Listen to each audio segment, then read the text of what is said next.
This morning I have a review of the new Versace Parfum Dylan Turquoise. This is an EDT. I did buy the 100 ml bottle just because the 50 ml was only about $20 cheaper or something like that. So for those of you that know me, I usually wait until a perfume, I try to wait until I can get it discounted. When I showed in a few videos ago the paper that I had sprayed that looks like the bottle, here's the bottle, absolutely stunning. I smelled that paper for 3 days really, really well, so I knew this would be worth it, and I did try to find it at a cheaper price. I think this full size was $105. And I think I could find it for a little bit cheaper, but I would have probably had to wait a week to get it. And I went back in the store yesterday and smelled it, and it just wasn't something I wanted to save $20 to wait on it for a week and possibly have trouble with it being delivered. So I just went ahead and bought it. It is kind of rare for me to do that these days because I have so many, and you guys know that I've decluttered because of room, but I've decluttered a lot. I do still have about 85% of the perfumes that I decluttered. If you're interested, I'm probably not going to do any more on Poshmark. I really don't like that website too much. So I will continue to do videos once everything's gone through, and then I'll just do what I have left again. If you're interested, just watch the videos, and my email to make an offer will be down below.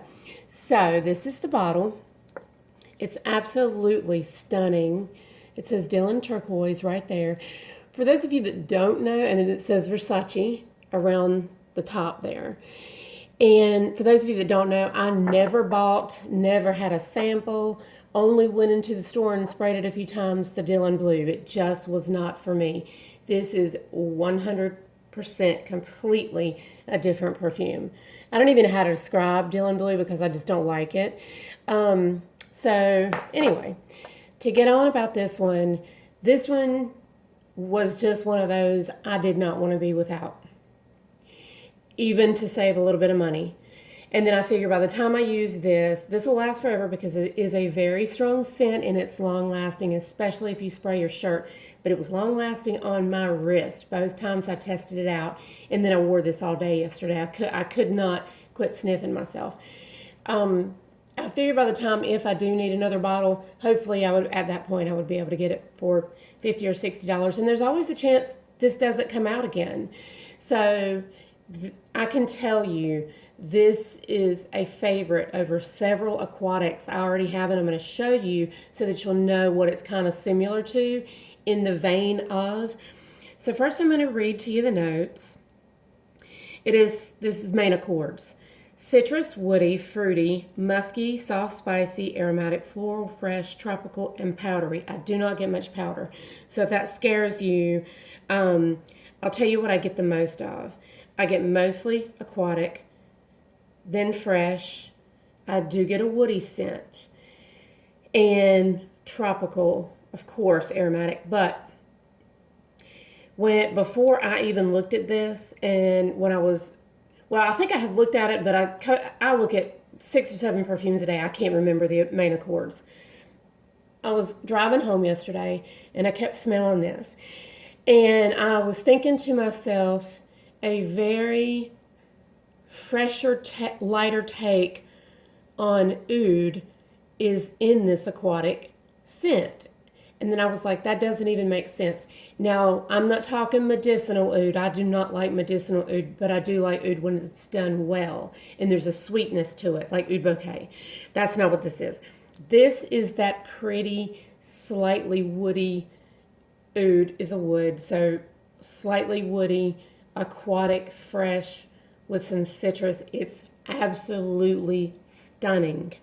So I'm going to read. Now, I'm getting this from Fragrantica. They're usually on point. I think they've tried to get a little bit better over the years. This is a floral fruity fragrance for women. Of course, anybody can wear anything.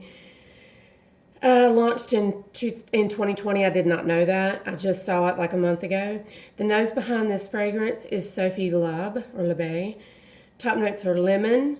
I really don't pick out lemon. Orange. I probably am getting more of that with the citrus accords and pink pepper. Middle notes, which is not a pepper like a black pepper or a red pepper, that what you're thinking. Middle notes are guava, definitely kind of can see that. Freesia, cassis. I hear many people pronounce cassis as cassis. That is not right. That is cassis. Jasmine and base notes are clearwood, musk, and cedar. Now, I do not like cedar scents, and I don't let that scare you because I'm not picking up cedar. Everybody's olfactory nerves are different. You may not pick up what I pick up, and you may have the scents I'm going to show you to compare it to and not think that when you smell it. But so you just have to smell it yourself, but I'm telling you, this fragrance is absolutely worth writing home about. And that's what I'm doing. I don't do many reviews. I'm a light sprayer, but in all honesty, even a heavy sprayer would not want to do more than 3 sprays of this. It's very strong. One of the reviews, I'm going to read a little bit about that too. One of the reviews said, this is strong, wow, I can't believe this is strong. I want to read to you what people are saying it reminds them of. So Chance Afresh, no. I mean, geared towards that freshness, I guess, but I have this. I have a half a bottle of it because I used it like mad crazy when I bought the Afresh. No, it's much better than that. Zen by Shiseido, not at all. And I don't know why 20 people have voted that up, 28 have voted it down as of right now when I'm filming this. This smells nothing like Zen. Zen to me is a cross between Coco Mademoiselle and Chance. A little bit of a lighter, fresher take on it, but Zen doesn't smell like this, so I don't know where that came from. Waterfalls by Cindy Crawford, never smelled it. Aqua Woman by Rokas, never smelled it.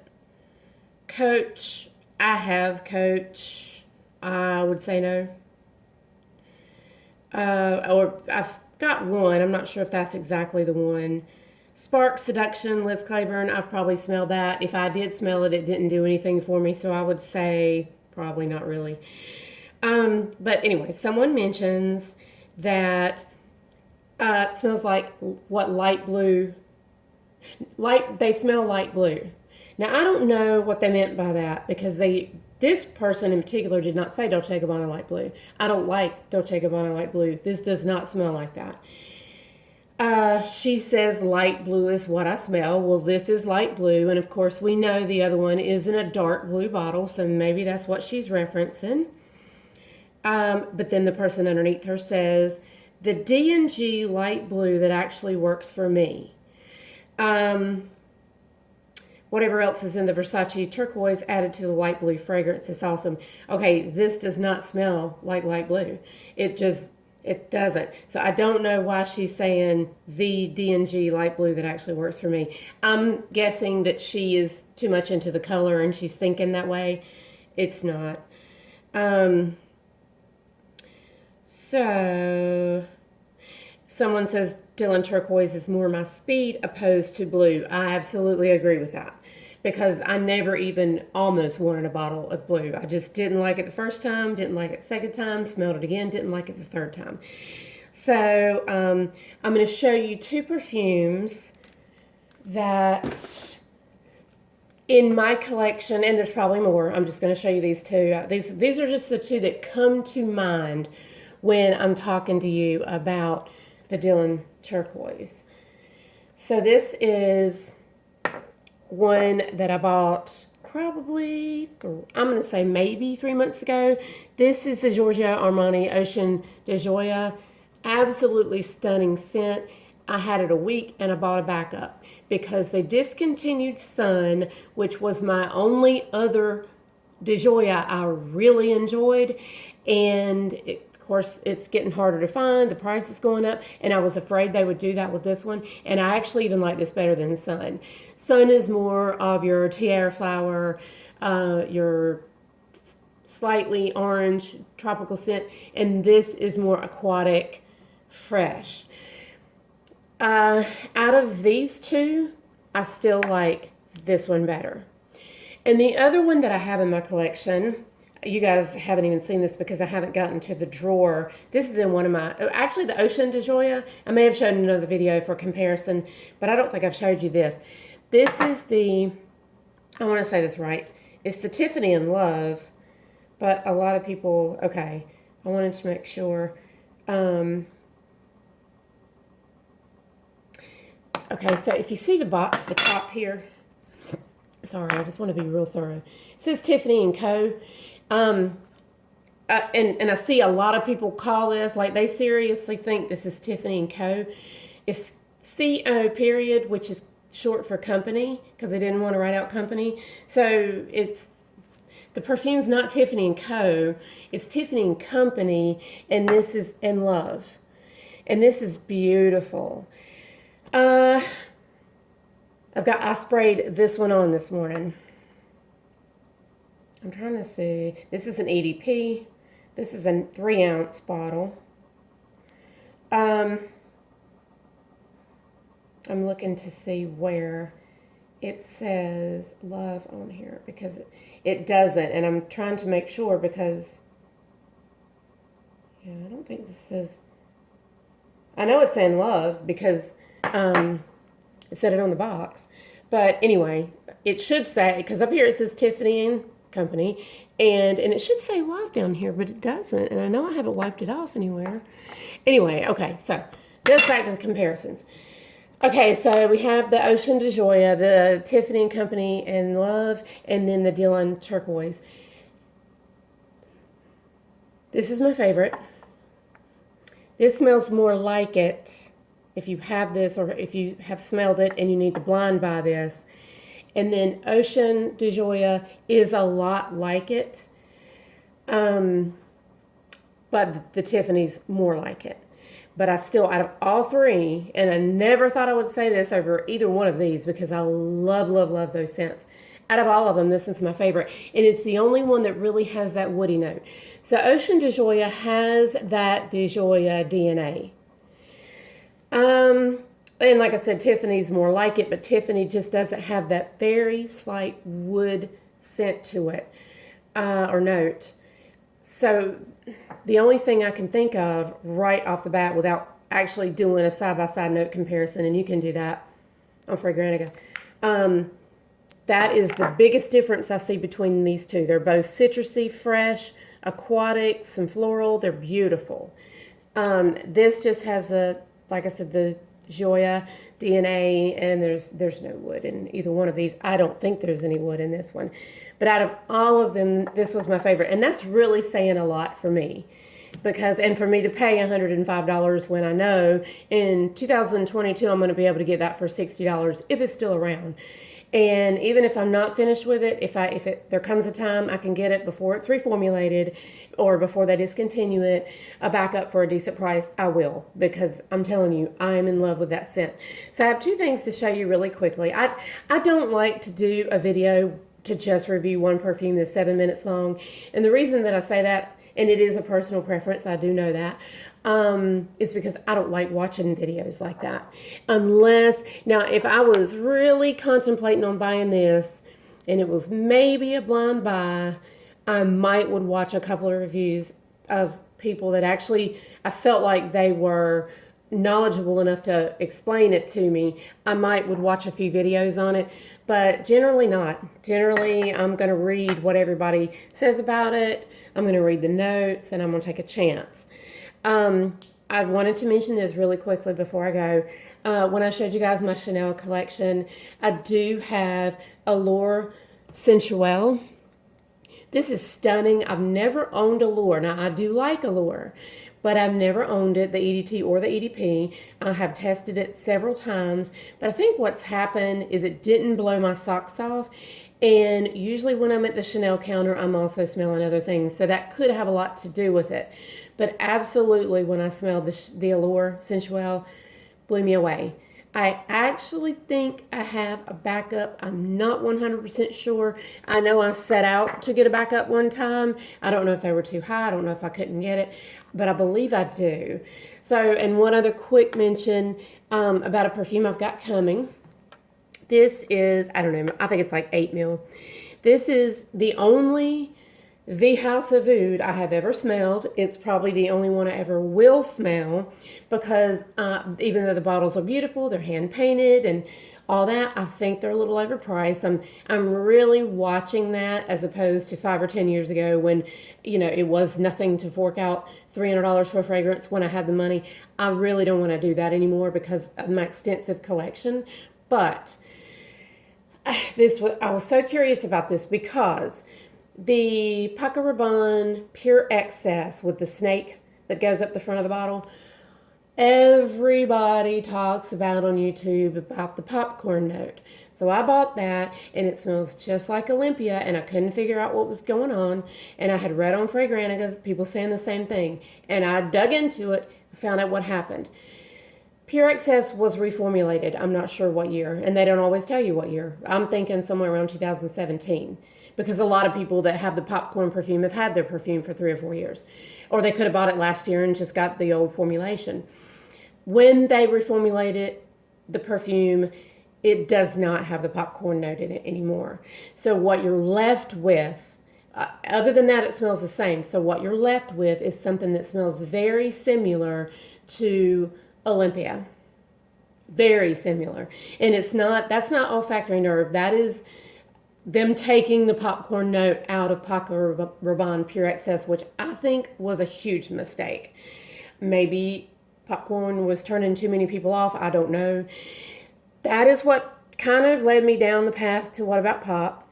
It's not going to smell just like buttered popcorn fragrance oil that you can buy for $5 for a bottle that's 2 or 3, 4 ounces big, and that does smell just like buttered popcorn that you can put on your wrist before you put any perfume on. That's not what this is. It's a truly beautiful perfume, and it really has that popcorn note that stays with the perfume the entire time. Now, I think that sprayed on skin, my skin doesn't do well. My skin did very well with the Dylan Turquoise, for any of you guys that want to know that. It does pretty good with the Ocean de Joya and the Tiffany, but I usually spray my shirt. Usually hair, shirt, chest is what I hit. Sometimes I'll hit my wrist too. Just depends on if I want to do another spray or not. This is gorgeous.